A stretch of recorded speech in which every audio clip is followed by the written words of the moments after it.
بسم اللہ الرحمن الرحیم. بتانے سے پہلے اوپر چلا جاتا ہے. زکوٰۃ کس کو اور کیسے نہیں، پھر بھی اوپر جا رہا ہے. رحیم الدین محمد صاحب کا تک پھر وہ اوپر چلا گیا. یہ ذرا اس کو سسٹم کو دیکھیں کیا ہے. قربانی ادھار لے کے کر سکتے ہیں یا نہیں کر سکتے؟ کر سکتے ہیں. قربانی کا جانور اگر گم ہو جائے یا مر جائے تو اگر آپ صاحب نصاب ہیں، مالدار ہیں، تو آپ کو دوسرا جانور خرید کے قربانی کرنی پڑے گی. اگر غریب ہیں تو قربانی لازم نہیں ہے. ٹھیک ہے.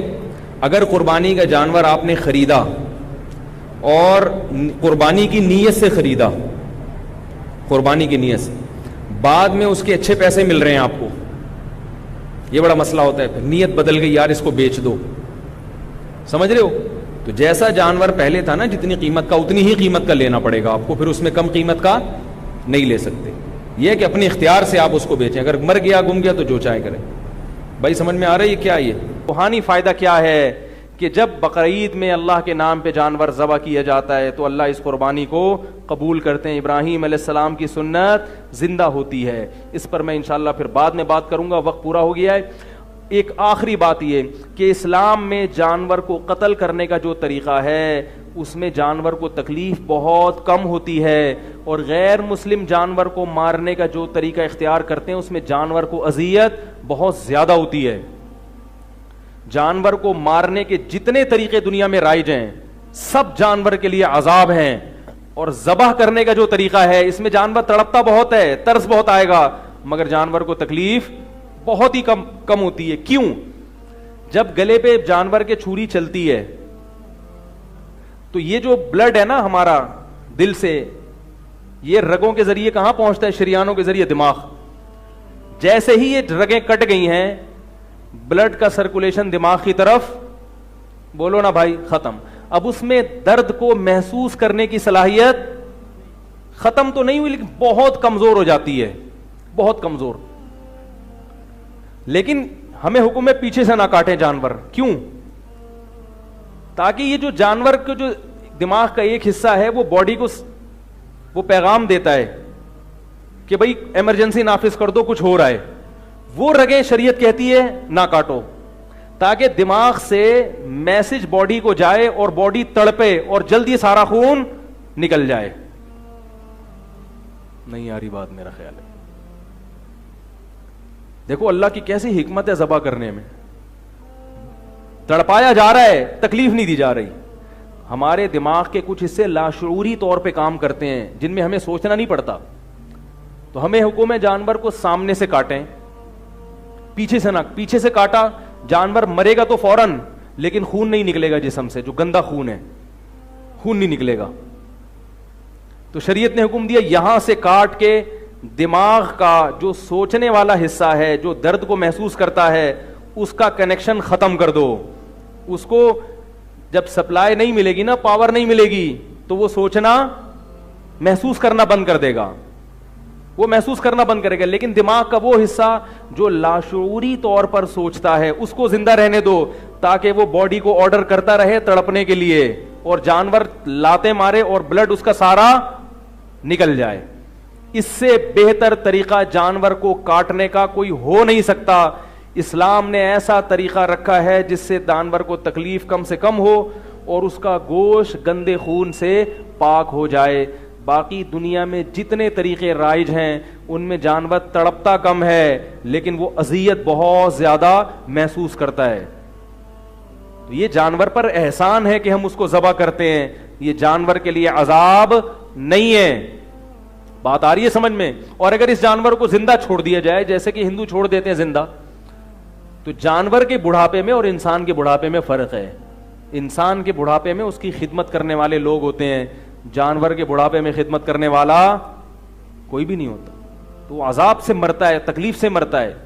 تو اللہ نے حکم دے دیا نا کہ جوان ہے اور اس کی زندگی مقصود بھی نہیں تو تمہارے لیے بنایا، ذبح کر کے کھا جاؤ تاکہ اس کو تکلیف بھی کم ہو اور یہ بڑھاپے سے پہلے اب ٹھکانے لگ جائیے. کیونکہ جانور کا بڑھاپا بہت خطرناک ہوتا ہے. آپ دیکھ لو جنگلوں میں جو شیر ہوتے ہیں بوڑھے، یا جو بوڑھے جانور ہوتے ہیں ان کی ڈاکومنٹریز ہیں, دیکھو کیسے اذیت کے ساتھ ان کی زندگی گزرتی ہے. ان کے پاس تو اولڈ ہاؤس بھی نہیں ہوتا بیچاروں کے پاس. تو اس لیے میرے بھائی, اللہ نے ہمیں جو دین اور مذہب دیا اس کا آلٹرنیٹ دنیا میں کسی کے پاس نہیں ہے. آپ صلی اللہ علیہ وسلم نے فرمایا, من وجد سعة لأن يضحي فلم يضحي فلا يقربن مصلانا. یہ بقرعید اللہ کی طرف سے ہمیں تحفہ ملا ہے, اس میں ہمارا امتحان بھی ہے اور اللہ کی طرف سے ہماری ضیافت بھی ہے. وہ ضیافت کیا ہے؟ اللہ ہمیں گوشت کھلاتا ہے. اس لیے علماء کہتے ہیں آپ پورے سال گوشت کھاتے ہیں, وہ آپ اپنے خرچے پہ کھاتے ہیں, یہ گوشت اللہ اپنے خرچے پہ کھلاتا ہے آپ کو. جانور تو آپ ذبح کرتے ہیں, وہ تو قربانی دے دی نا, تو ختم. اب اللہ کہتا ہے یہ میری ملکیت میں ہے, اس کو کھاؤ. دیکھو پانی ہم سارا سال پیتے ہیں, لیکن مکہ جا کے اگر آب زمزم نہ پئیں تو یہ بہت بڑی محرومی ہوگی کہ نہیں ہوگی, کیونکہ وہ زمزم کی نسبت کس کی طرف ہے؟ اللہ کی طرف. تو ایسے ہی آپ پورا سال گوشت کھا رہے ہیں, مگر میں نے بعض مالداروں کو دیکھا ہے وہ قربانی کا پورا گوشت صدقہ کر دیتے ہیں. یہ غلط ہے. جب یہ ضیافت ہے, اس دن روزے رکھنا حرام ہے, تو اللہ چاہتے ہیں کہ اس گوشت کو بولو بھائی کھایا جائے, تو کھائیں, ٹھیک ہے, اور بڑھ چڑھ کے قربانی کریں. نبی صلی اللہ علیہ وسلم کی شدید وعید ہے کہ جس میں استطاعت تھی اور قربانی نہیں کی, فرمایا وہ ہماری عیدگاہ میں نہ آئے. تو استطاعت اگر اللہ نے دی ہے, مالی وسعت دی ہے, تو قربانی کیا کریں, اس میں حصہ ڈالیں, صدقہ بھی کریں, خود بھی کھائیں. اور علماء نے لکھا ہے اگر کسی کی فیملی بڑی ہے, وہ غریب ہے, تو پھر اپنے بچے پہلے, پھر بے شک وہ صدقہ نہ بھی کرے, سارا خود رکھ لے. اگر کوئی غریب ہے بیچارے کو پورے سال گوشت نہیں ملتا, تو پھر وہ سارا رکھ لے. بعض لوگ غریب ہوتے ہیں, پورے سال بچوں کو گوشت نہیں کھلاتے, اب وہ قربانی کے دن قربانی کی تو بھی صدقہ کرو, بچے بڑے تڑپتے ہیں پھر اندر سے. تو ایسی صورت میں شریعت کس کو ترجیح دیتی ہے؟ اپنے اہل و عیال. ہاں اللہ نے پیسہ دیا ہے تو پھر کم از کم 1/3 گوشت کیا کر دیں, بولو بھائی صدقہ کر دیں. اور محرم کا حلیم کم از کم قربانی کے گوشت سے نہ پکائیں. وہ ایک چٹکلا سنا کے بات ختم کرتا ہوں. قربانی کا ایک آدمی نے خواب دیکھا کہ لوگوں کے قربانی کے جانور وہ جنت میں ٹہل رہے ہیں, پورے جانور. اس نے اپنا بکرا دیکھا کہ ایک چانپ کے بغیر, ایک ٹانگ کے بغیر جنت میں.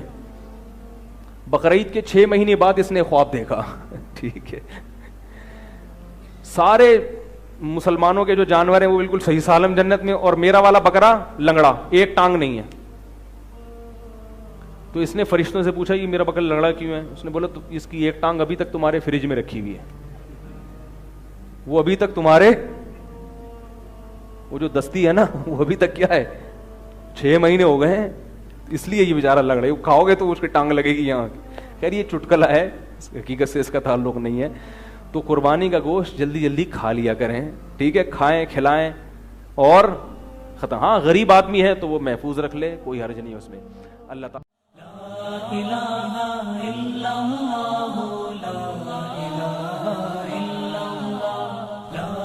لا